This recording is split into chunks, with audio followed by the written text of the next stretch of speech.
One of the perks of this gig is that I get to choose which products I review. Manufacturers reach out to me, they say, would you like to review this? And I get to look it over and say whether I want to accept it or not. So that's one of the reasons why most of my reviews are pretty glowing. Now, the PT18 Pro Oathkeeper here was interesting because when Brinyte reached out to me and said, do you want to review this product?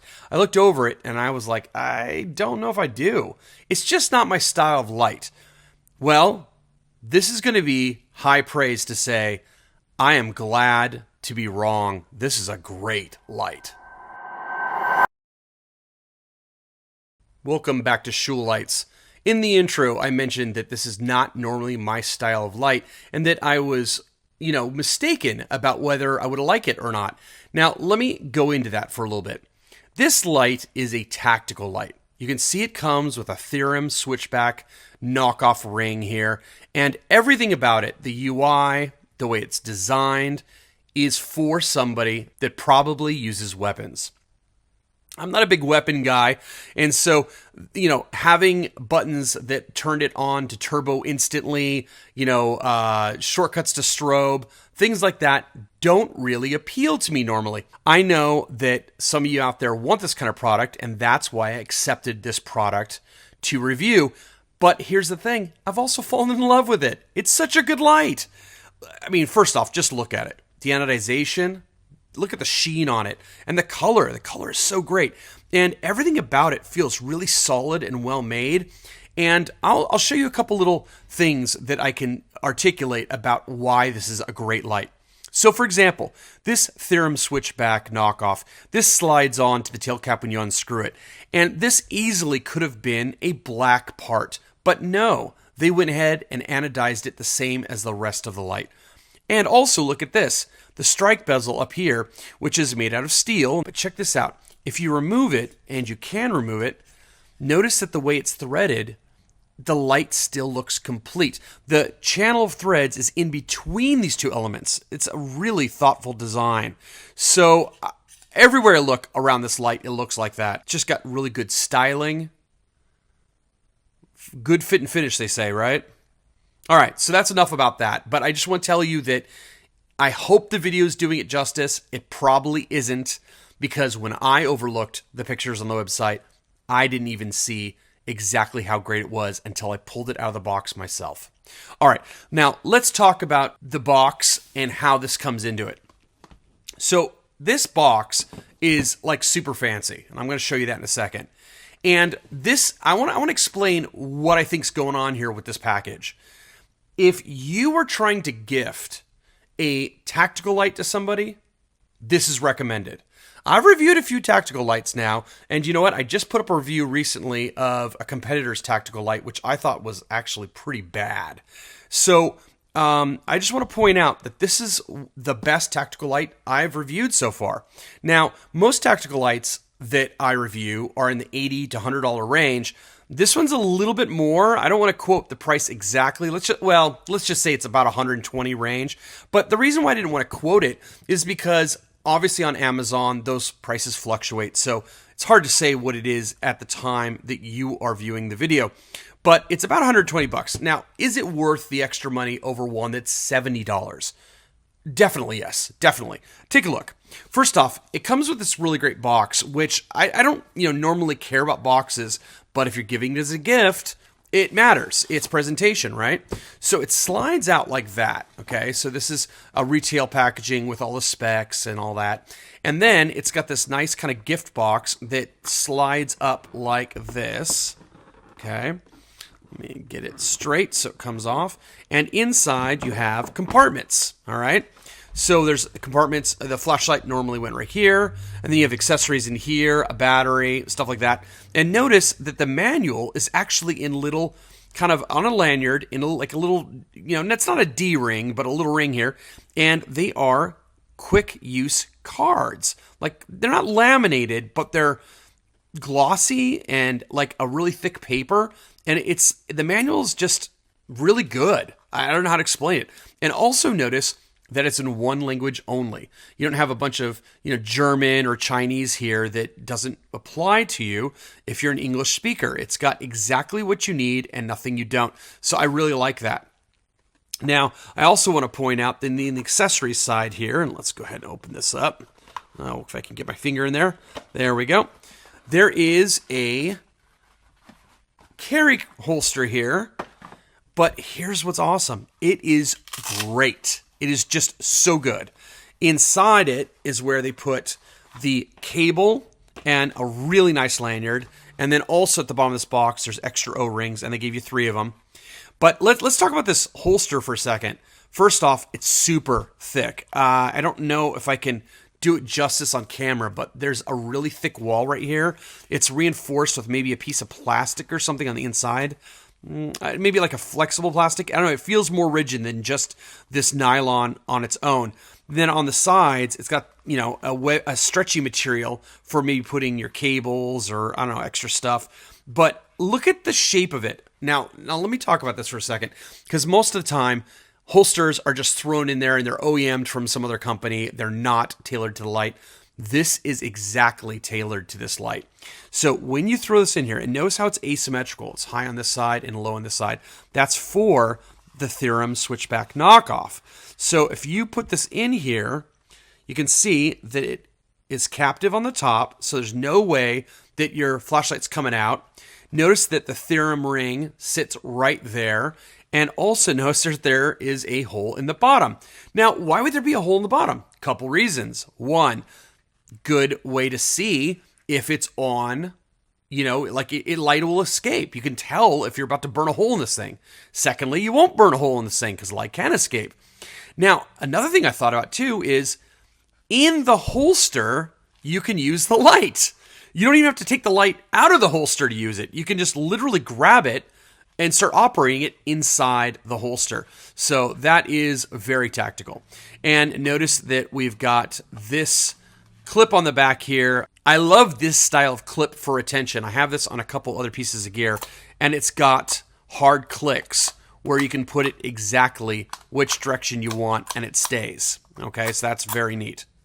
Before I get off what comes in the box, let me just show you that the lanyard is super awesome. So there's a kind of a camo printed lanyard here. It's nylon. It's tough nylon. It's got the little adjuster here with the spring-loaded button. And I also want to point out that, and we'll talk more about this in the charging section, but it comes with a high-quality magnetic charging cable that fits right there. Magnetic, just goes right on it. One of the great features of this light is that it comes with this knockoff of a Thyrm switchback.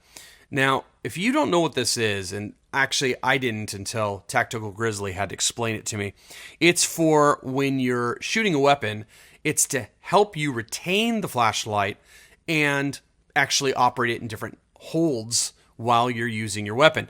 So the way it works is you put your finger in here, you put your thumb up here like this, and then your fingers go in the back of the light like this. And that allows you to, pretend I have a weapon right here, allows you to hold the weapon for a second hand.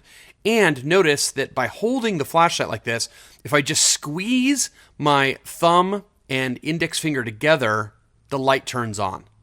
And what's happening here is as I squeeze, my middle or ring finger is pushing against this switch right here. So that's another reason why a tactical light like this wants to go to turbo instantly, because you're going to be using it as a weapon light, handheld weapon light, and then you're just going to squeeze like that. Now I can squeeze enough to just momentarily turn it on or click it on. Okay. Now another thing that I'm not great at, and I'll try and do it on camera, so don't make fun of me, is you can actually flip it like this. Oh, I went off camera. And then go in a handheld mode like this, right? And then you flip it again, and I'm going to use my other hand because I'm on camera.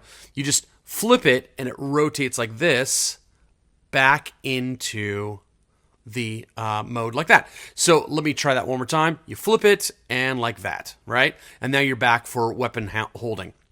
So I'm not great at it, and I don't want to spend a lot of time on this, but if you look up Thyrm, and it's spelled Thyrm, if you look at Thyrm Switchback 2.0, there's tons of videos on people using this with weapons. All right, let's talk about the UI, which is very excellent, especially for a tactical light. Because tactical lights, they just always want to go to turbo and have a strobe, and that's what everyone's interested in. Well, this one gives you some flexibility. For starters, you have an E switch on the side and a forward clicky on the back. Best of both worlds there. So whether you want to use it on a side switch or a tail switch, whether you want the E switch and you want to click through modes, or whether you want to pulse on a half click on the forward click, you got it all covered. So that's excellent. Let's start with the back forward clicky because it's easy to explain. So if I half press, I'm going to get a blast of turbo. If I latch it, then it stays on. That's easy. Now, what's the secondary button for? Well, that's dedicated for strobe. So if I press that, I press and hold, and it goes to strobe. Now, what's cool is if you latch the forward clicky and go to turbo, then the secondary button becomes the different modes: low, medium, high, back to turbo. All right, so that's a really easy to use setup. Now let's take a look at the E switch. So the E switch, you press it once to turn on, and then you just tap, tap, tap, tap to go through the modes. And again, it's low, medium, high, and turbo.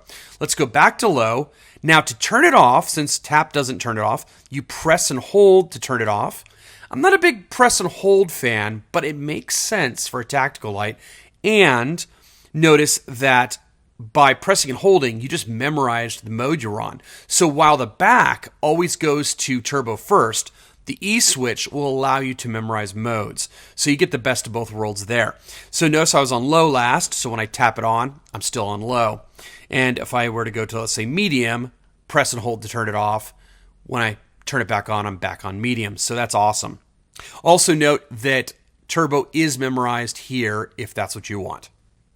This light has strobe and SOS baked in all over the light. So for example, if the light is on and I double click, I'm going to go to strobe, but if I double click again, I go to SOS. One click will take you back to the main group. Another thing I noticed was while pressing and holding will memorize the last mode you're on, using the tail switch clears that. So if I press this and blast turbo, then when I come back here and turn the light on, I will be on turbo. So just something to note that the mode memorization right here will be cleared by use of the tail switch. And lastly, the light does have two types of lockout. It's got an E-switch lockout where you tap 3 times from off, 1, 2, 3. You get some confirmation flashes, and now when you press the button, it will flash a couple times at you to tell you it's locked out. Again, if you've heard my channel, you know that I must have confirmation that a light is locked out. Nothing to me is more aggravating than when a light is locked out and it's not telling me it's locked out and I think the battery's dead. So now that it's locked out, all you're going to do is tap 3 times again, 1, 2, 3. It's going to flash a couple times to confirm that it's switched modes, and now I can turn it back on. One thing I want to point out is if you've locked out the side here with the 3 clicks to get lockout, that only affects the E switch. The tail still operates. If you want the tail to be locked out, that's the other lockout, which is you just kind of rotate this about halfway, and now the back is locked out as well. So you can lock out the back, the front, or both, depending on whether you do 3 clicks here or half a twist here. All right? Let's talk about the battery and charging. So inside the light, it comes with a really good 18650. How do I know it's really good? Because I actually tested this light with a Sony Murata VTC 5A, and this battery performed the same amount of lumens as the 5A did. So this is a great battery. It's 3100 milliamp hours, and it's got a little button top here, but I want to point out that you can use whatever battery you want because there's springs. Don't have any light there, but there's springs on both ends. Let's see what we got here. There we go. There's the spring. So there's a spring on both ends, and so you can use flat tops if you prefer. Now, you can charge the battery in an external charger, and that's what I was doing, but you can also charge it in the light with the magnetic charging cable. Now, people love to hate on magnetic charging cables, but they're really great, especially if you're using a light daily. Because, you know, again, it's just, you're not fumbling with things.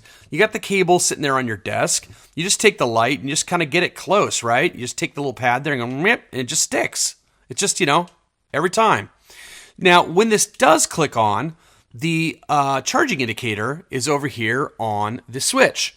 And what you're going to get is, you're going to get red for charging, green when it's done.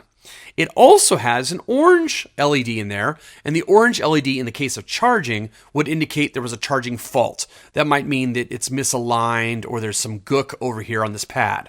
Now, when the light is in operation, I'll go ahead and cover that. Green means that the battery is between 70% and 100.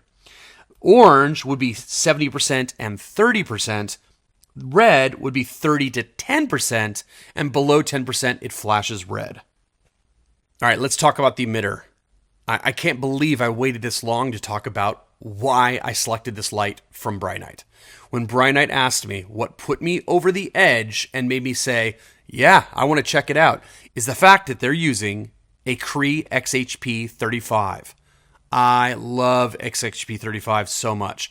Now, it is a cool white version, but it just has such a great beam, especially in this reflector. When we go outside, I'll show you that it's got a really nice tight and defined hotspot with corona, which is defined and then spill. It's got 3 distinct stages, really good for throw, but also the corona and the spill is very great for acquiring the target before you hit it with the hotspot. All right, let's get a CCT and tint measurement. Not expecting a lot from a cool white tactical light, but on turbo, we're getting about 7,500K, so it's very cool. And it's actually below BBL. Not that you should indicate that it's going to be rosy. It being this cool, it's not going to look rosy at all. Now, let's go ahead and do it at the other extreme, which is on its 8 lumens, kind of low here. And you're going to see that it warms up a bit. It's around 5,500K, but the BBL is also above. So you can see that at 128, you're going to definitely detect green cast. Let's go to high now and rate it. And you can see it's about neutral, but it's also cooled off a lot. It's almost 7,000K.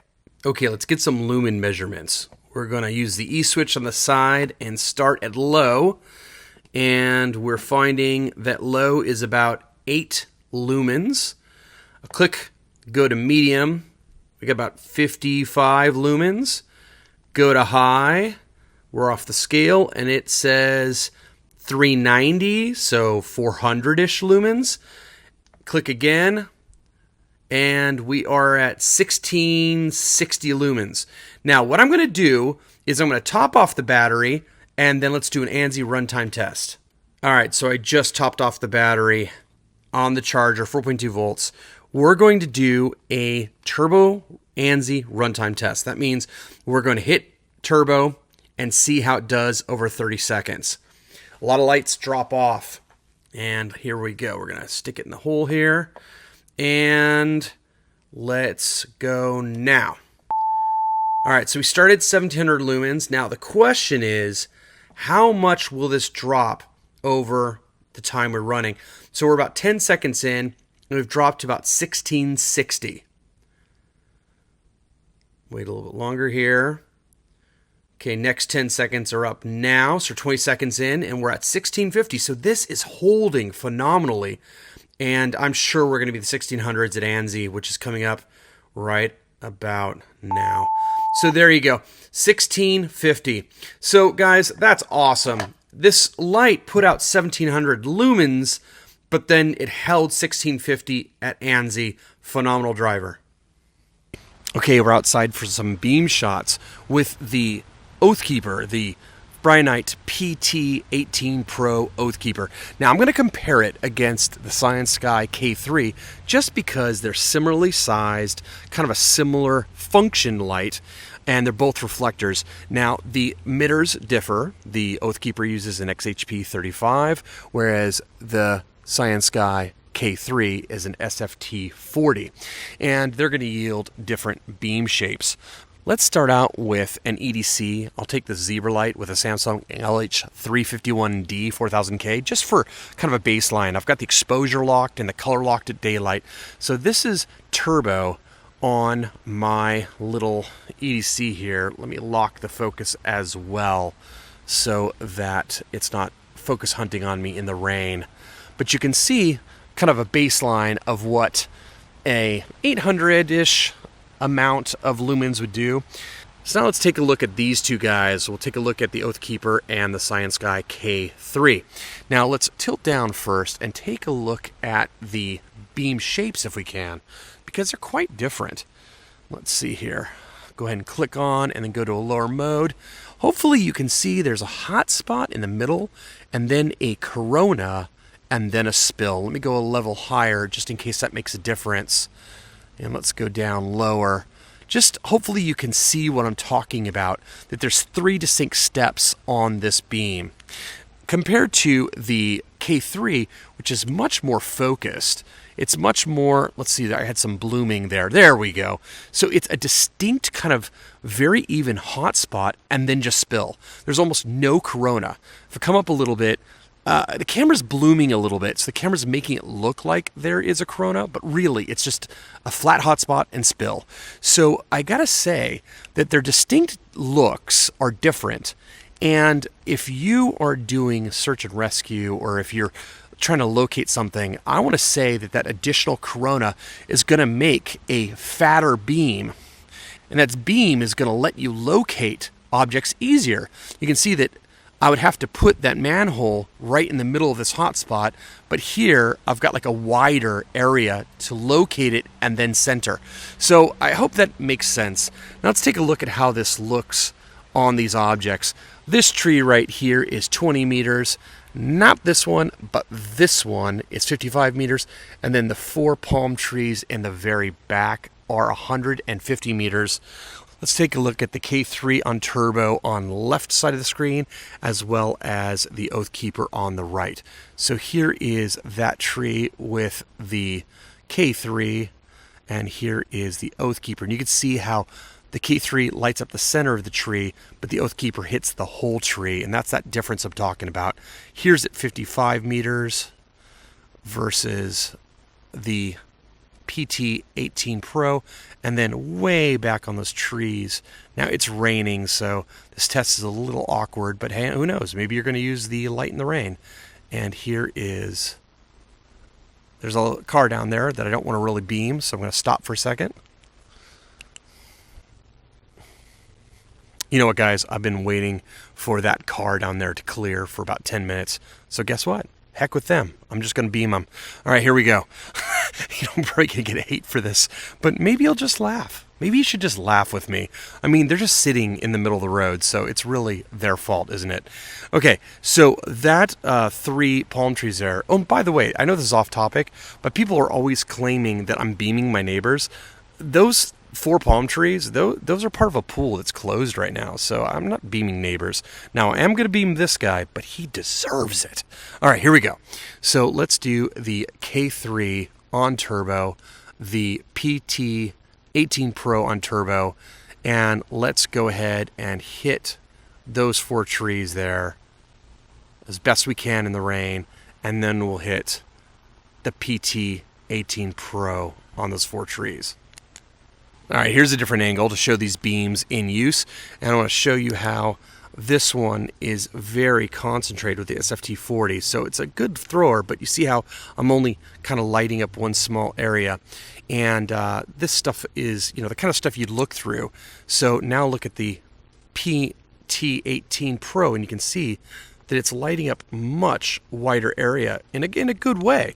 Now let's take a look at there's a dark tree over there, and you can see that we're throwing on that tree here, and then up there to that power pole, and here comes the PT18 doing the same thing. And with that one, pretty much hit both at once. So yes, the concentrated throw of the K3 probably means more throw, but I would argue for a tactical light, I mean, how far away do you really need to see? I think it's much better to be able to acquire your target and then center it. Here's my conclusion on the Brinyte PT18 Pro. So it is definitely a tactical light, but it's got great features, so much that it's won over this non-tactical guy's heart. So I think that if you're looking for a gift for someone else or even yourself, this is a really great light that you will not be disappointed in owning. And, you know, I also didn't say this before. I mean, I've been gushing about the quality of it and the feel of it. It just feels very solid. But I want to point out that this switchback here, this Thyrm switchback, is just super solid. It doesn't even budge. So that's what makes this light so great, is the fact that they've thoughtfully included all the things you want from a weapon light in a very great execution. They just didn't mess up at all. Sometimes, you know, they'll add something like this and then it'll be floppy and it's like, well, what good is that? So really, really great executed light. Again, not my normal fare, but you know what? I'm so glad to own this now. I'm definitely keeping this review copy. And I think that if you're interested in this light at all, you get a thumbs up from me. Now, while I have you, before you skedaddle, I want to tell you that we're doing a giveaway. I'm giving away a bunch of Olight products. It's giving away stickers. So remember that you want to like and subscribe and comment in this video, because I'm pulling names from the videos I'm releasing between now and January 8th. And on January 8th, I'm going to announce all the winners. There's going to be at least 20. So for your chance at one of 20 prizes, make sure you like, subscribe, and comment in this video, and I'll see you in the next video tomorrow.